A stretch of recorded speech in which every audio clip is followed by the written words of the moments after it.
The stage, a person who was at our very first rotunda all of 62.5 rotundas ago. Could you please welcome the inimitable, the indefatigable Alice Pung.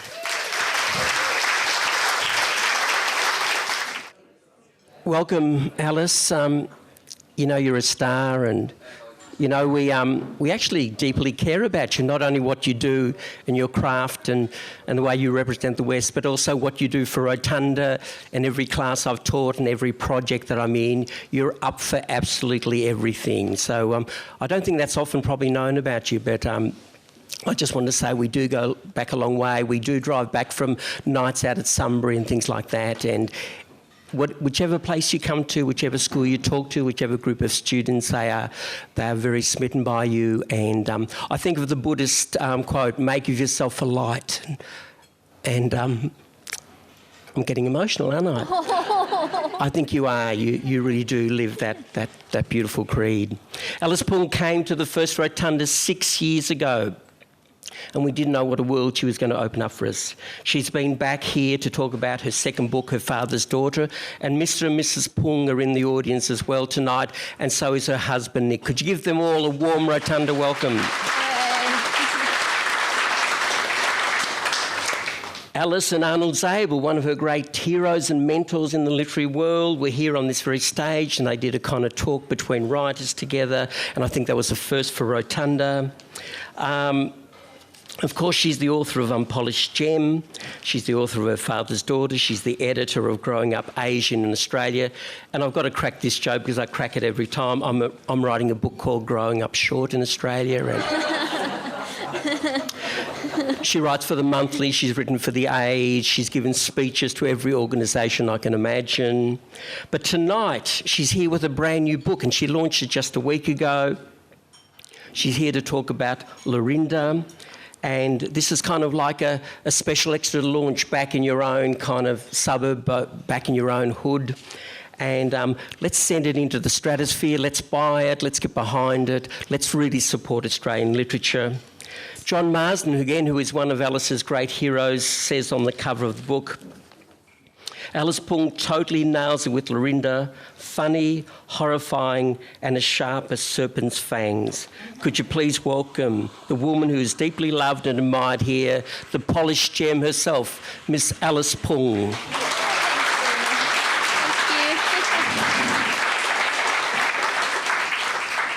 you. Alice, I have to start with a Dorothy Dixon, but I do want you to answer it sincerely. Okay. What is it about this crowd that kind of, why is it that you feel at home with them? Because I think you do have a special bond with the Rotunda crowd. I do. I see so many I see so many familiar faces that have come to most of the rotundas, and I've come to the rotundas as a guest and as a person who's sitting where you are today, and also because I invite my friends along. So it's a crowd I feel very comfortable with, and tonight I'd just like to draw everyone's attention to two very special people who made it out of their busy days today. Les Twentyman, who you probably all know, the legendary social worker who has been around since I was a kid and who helped a lot of my friends and, you know, really changed their lives around in Braybrook. And Richard Tregear, who is one of the longest-serving youth workers in Australia. You might have read an article about Richard in The Age recently. So thank you so much for coming tonight.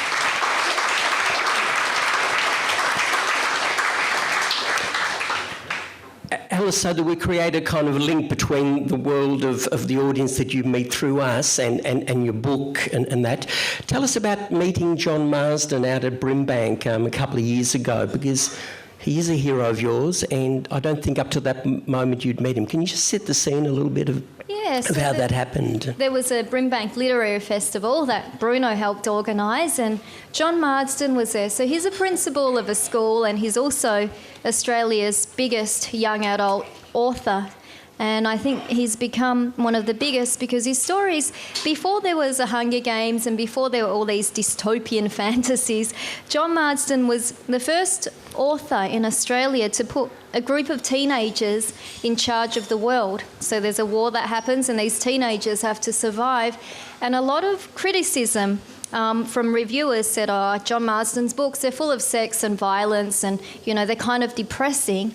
And yet we grew up in Braybrook and Footscray and we loved his books because most of my friends came from war zones, like they'd survived a war, they'd survived a boat journey.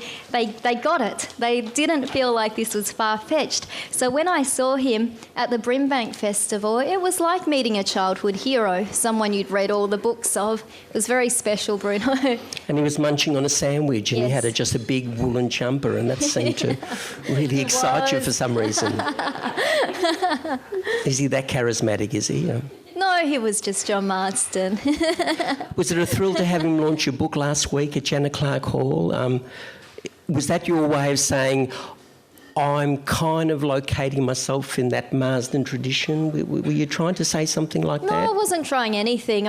My publishers just said, well, who should we launch your book? What about John Marsden? And I said, yeah, if you can get him, you can do that. And he said yes. So it was very surprising and unexpected. He's a very generous man. Drove all the way from Romsey, where his school is, on crutches because his leg was broken. He's always battered when he comes to VU, No, he has been every time. He's in a shocking state. Oh, and he was wonderful. He wore a blazer and a shirt, but underneath he was pure Western suburbs. He had these tracksuit pants with double stripes down the side.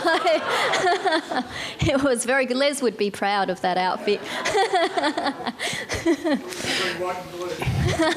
It was very important for you too to have your family and friends in Janet Clark Hall too, wasn't it? It was a departure from the way you've launched your other books where they were part of literary festivals.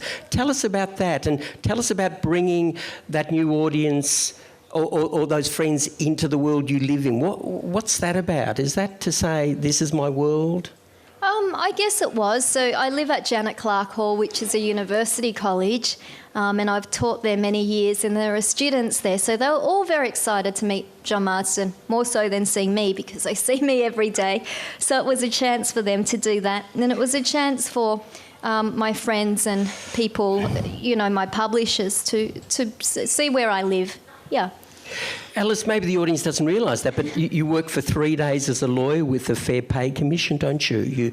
You do a lot of work in schools where you talk about your family and you talk about your books and you engage with all sorts of themes. I reckon you must have been to, 600 schools in the time you've been writing? Oh, maybe not 6, maybe about 400. Okay, but you do a lot of that?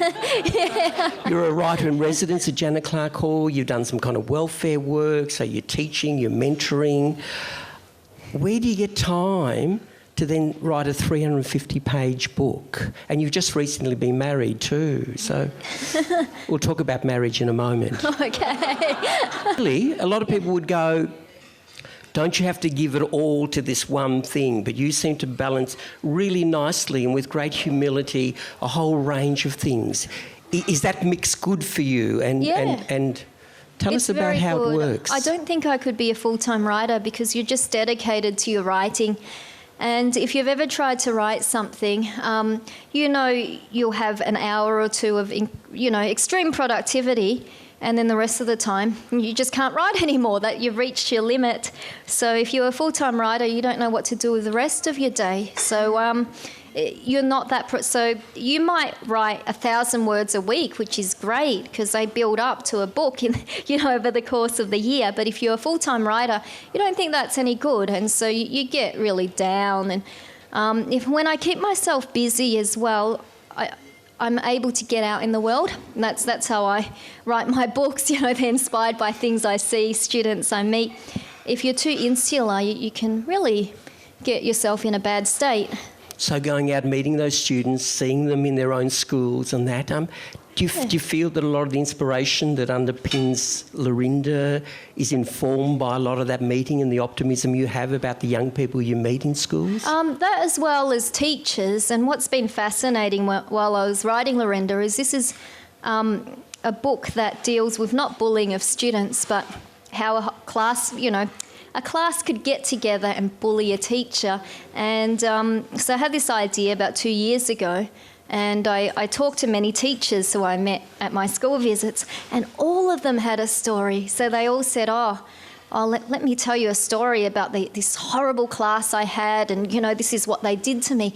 Every single teacher had these stories, but they said, well, I couldn't tell the administration because they'd say, well, what's wrong with you? You can't control 15-year-old girls, can't control 15-year-old Catholic kids. So that's what inspired Lorinda, this unspoken... I know this question I'm about to ask is kind of unanswerable, but can you go back to the furthest memory you have of when you went, I have a book in me and I can see a character kind of emerging and the book's going to be about that, or there was just some shimmer or some unnameable feeling that you wanted to kind of give some expression to. Can you locate that feeling? I can locate that very well. So I was at Nick's, my husband's parents' house in Corryong, which is 5.5 hours from Melbourne.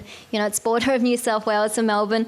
And I think we were spending Christmas there, and I had a notebook with me. And I was just thinking, because it's such a change in life. If you grew up in Braybrook and then you go to 5 different high schools, and then you go to university, I was thinking a lot about class, and I was thinking a lot about culture, not in terms of ethnicity, because Nick and I are quite similar. I mean, he's Anglo-Australian, I'm Asian, but, you know, when he went to university, it was a shock to the system as well if you come from a particular class.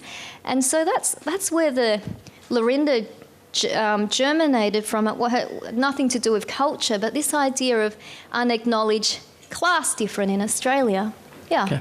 I remember John Fowles talking about a novel he wrote, and he said he had this recurring dream about this woman with a hood on, and she was at the end of the pier, and he knew that out of that, you know, that he wanted to write some.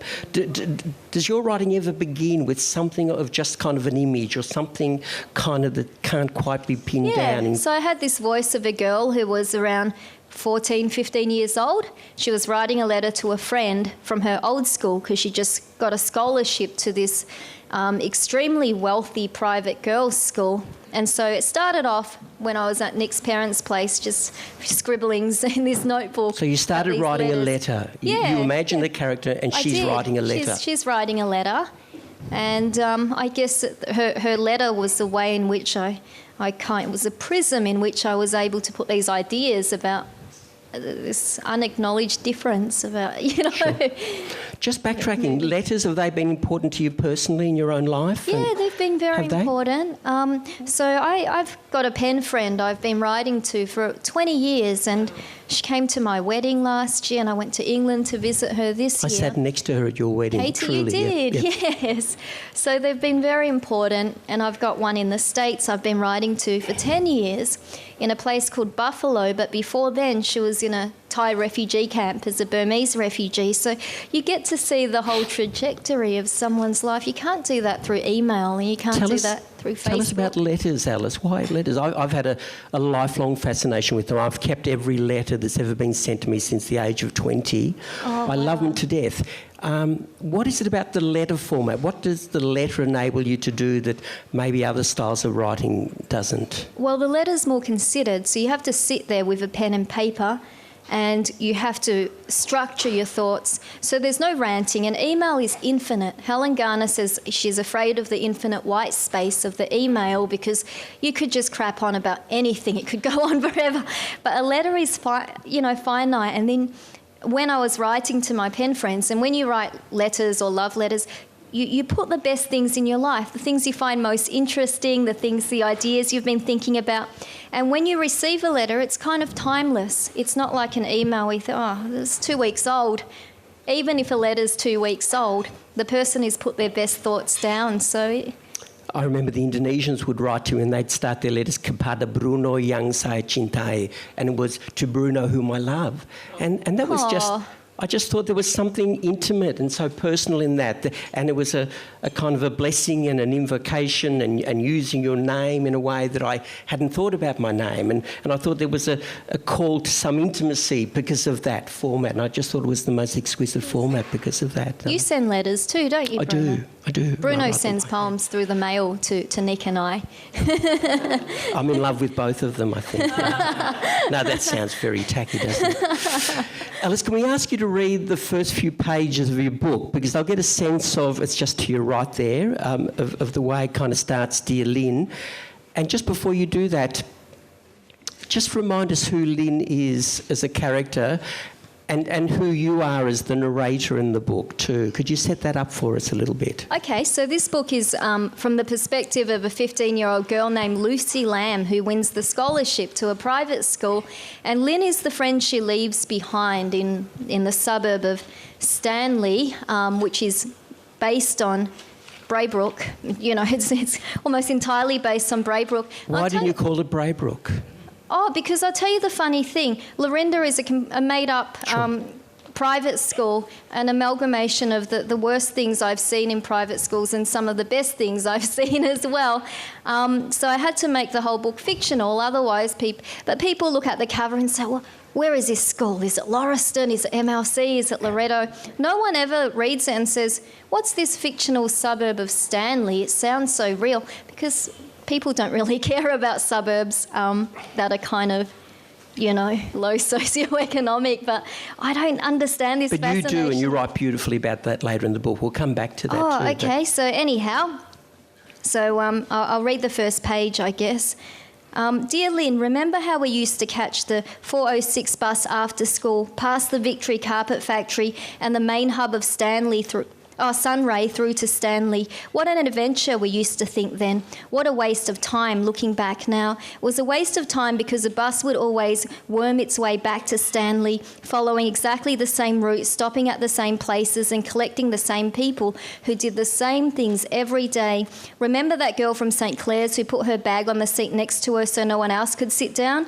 And how we thought, typical of girls like that. When she got the vibe that we're talking about her behind her back, she turned around and told us to get stuffed. But that wasn't the most shocking thing about her. The most shocking thing was that where we had expected to see white teeth, all even like a picket fence, they were herded behind that ugly gate in her mouth, looking into that paddock of crumbly yellow rocks, straining to break free from barbed wire. I thought, no wonder you're going back to Stanley. I don't remember what you saw on those bus trips, but this is how I see it now. An old strip of 7 shops, each with an identical metallic snake of a roller shutter coiled at the top. At night, with those iron blinds lowered, the street looked like a long, continuous, dirty warehouse, all graffiti and concrete. There was a local fish and chip shop, the Happy Oyster, which had never seen an oyster, joyous or otherwise, from the first day of its existence. A shop selling smokes with incredibly expensive and lewd painted plaster figurines in its window, women with serpents and black leather straps instead of clothes, and a hairdresser that still called itself a barber with a red, white and blue pole at the front and posters in the window of great haircuts from 1983.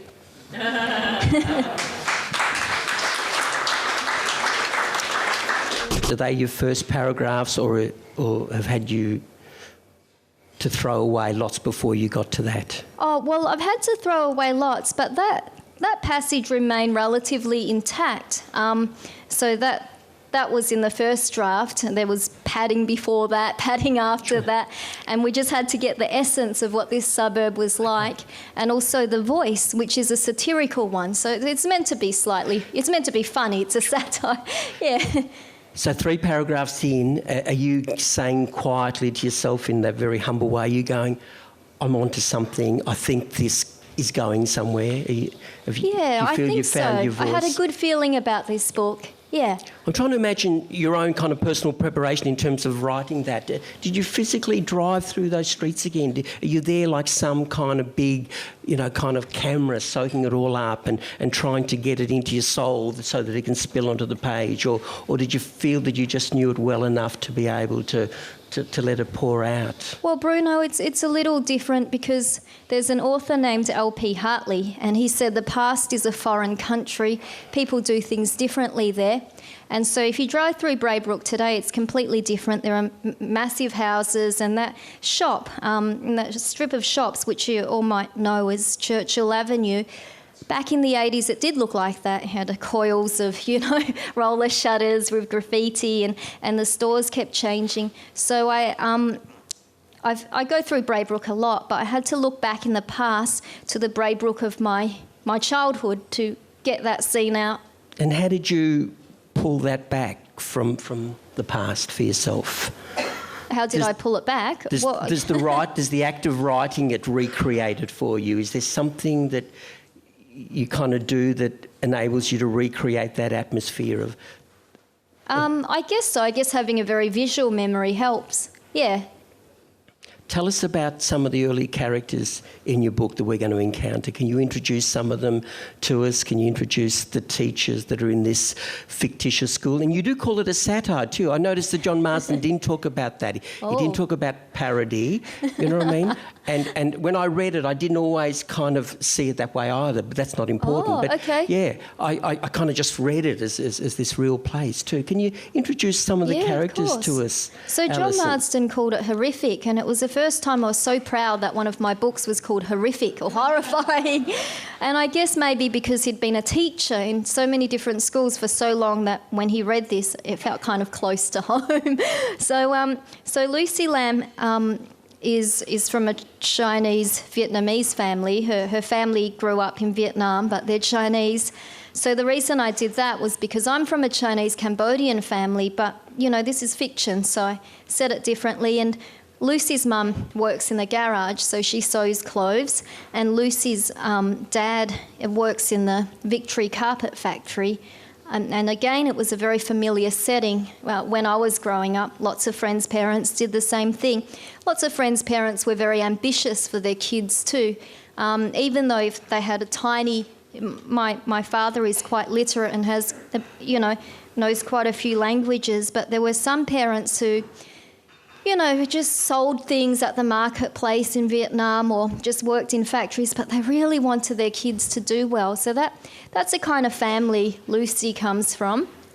And she goes to the local Catholic school. And when she goes to Lorinda, it's a completely different and the Catholic school is called Christ Our Saviour, isn't it? Christ Our Saviour, which... You know, there's a Christ the King in Braybrook, you know. I know. All the ex-teachers are here tonight and going, she's writing about our school. That was my school, Christ the King. Yeah, I remember you saying about that. Yeah, it was a very good school. So you've borrowed heavily from a school like that, haven't you? Yeah. The girls in Christ... So people often ask in interviews, how do you feel about girls' schools? Because you wrote about a private or girls' school. Do you think they're bad places? Do you think they turn out girls that, you know, are kind of terrible? And I don't think that at all, because at Christ the King, a lot of my friends were from migrant backgrounds, Vietnamese, Greek, Italian, Maltese. And when they went home, there were certain gender expectations, certain jobs they had to do for the family, and I felt they were most themselves at school. They were most smart, funny, witty, loud. These girls were almost completely themselves at school, so the girls' school environment without the boys was wonderful for them. They really thrived. And then I went to a private school, which was all girls, and the girls had this idea that they were trained to be leaders, future debaters, they played musical instruments, they were good at public speaking, but they seemed like hothouse strawberries. So the Christ the King friends were wiping the floors and, you know, getting part-time jobs and catching buses by themselves, and these other girls were driven home. They couldn't walk, they couldn't cross the road by themselves at, you know, 12 or 13. Their parents would wait outside in these big cars. And the reason I say they were like hothouse strawberries, because they were cultivated to be beautiful and lush, and, you know, yeah, they were very talented, but outside the hothouse, outside the glass house, you knew they would bruise so easily because they had no life experience outside. I never blame young adults for their lack of life experience, though. Yeah. Was that a conscious thing to say, I want to set up these two different worlds, I want to set up the world of Stanley, which is a kind of Braybrook, and I want to set up this other world? And was that kind of saying, I can do sociology kind of via a novel because maybe storytelling can cut through? We kind of know about disadvantage, and we know about the river and the sense of the schools on one side and that too. Did you want to speak to that as well? Yeah. Or were you just kind of going, Lucy Lam, she's the one, I'm going to, you know... Oh, it was both, Bruno. But first and foremost, the story comes first. And the books that have most frustrated me, especially when they write for young adults, are the books with a lesson, you know, at the end, or some didactic tale. I wasn't trying that. But it's true, there is a divide between the river, and I know for most people in this room who've been educators or social workers or teachers or just live around the area, you know this is true. You know that there are certain schools that cultivate an individual and other schools that cultivate a different kind of individual. And I wasn't trying to make a political statement. It was just my experience of hundreds of schools to see these patterns form. And yet... You've introduced us to some of the people from that Stanley kind of world. Introduce some of the characters in your book that come from the Lorinda world that are there. Sure. Before I do that, you know, these mean girls in the book are very hyper mean. So, you know, it's like I took characters from real life, an amalgamation of people I knew. And as a writer, this is what you do. So your character's at the very bottom notch of a volume switch. And when you write, you crank it all the way up till it becomes satire. So when people read this, hopefully they won't think, whoa, that's, you know, I know this person. Or I hope they will. I hope they'll think, hey, I mean, so that they're not based on any one real character. But I just remember being at school and being at the private school and feeling completely voiceless because I'd come from this great Catholic school in Braybrook where you could be yourself and I was quite funny at school, to this private school where there were barely any Asian kids and all the girls were taught to be very liberal and non-racist, and they'd come up to you and the only way they'd relate to you was through your culture. So they'd say, oh, tell us about the Tet Festival. And I thought, I'm not Vietnamese. or tell us about, you know, or we're studying Southeast Asian history. You must know a bit about that. And inside the back of your head, you think, but do you know about the early Dutch settlement of Australia? And so it was, they just didn't have a clue because they hadn't come from multicultural environments. They were doing their best to relate to you, but it's as if a person with disability, let's say you've got a disability and people keep coming up to you and asking you about your blindness purely because of, you know, that was the one outstanding thing about you. And that was a sense I got when I was a minority at a school. I felt it very strongly.